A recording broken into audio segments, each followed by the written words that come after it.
Well, good morning, my sexy little TikToky bastards. It's time for a Sunday morning bulletin. Last night, the English football team was scandalously cancelled from the World Cup in Qatar by a French side who employed an illegal, unfair, controversial tactic of scoring more goals. Hopes dashed and indeed dreams smashed harder than your niece on that pay-per-view stream site that by Q1 next year will have paid off her mortgage. It was a frustrating game to watch, one where, at times, England appeared to be the better team. But equally, and ultimately, it was one where, by the final result, those of us of a political persuasion were left sarcastically screaming, "Oh no! Now there's no hope for England."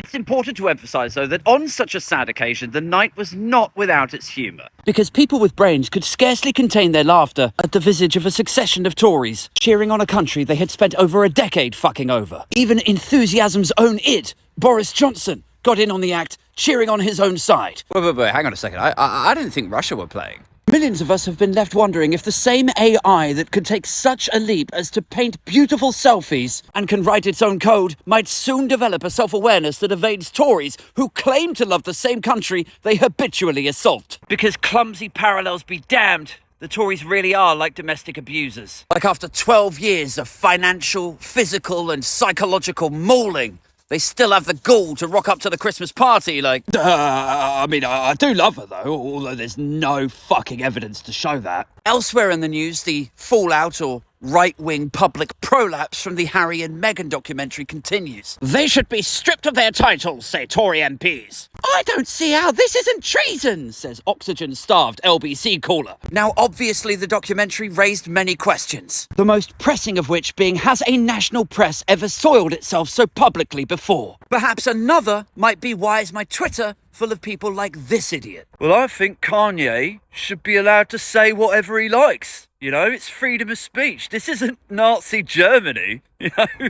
Right, and the Harry and Meghan documentary?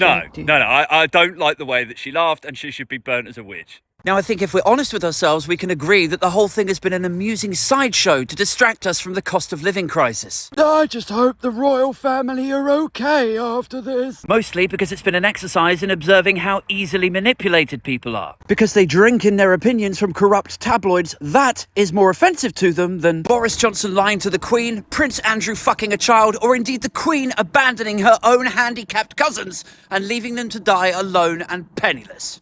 Check out me podcast, you shits.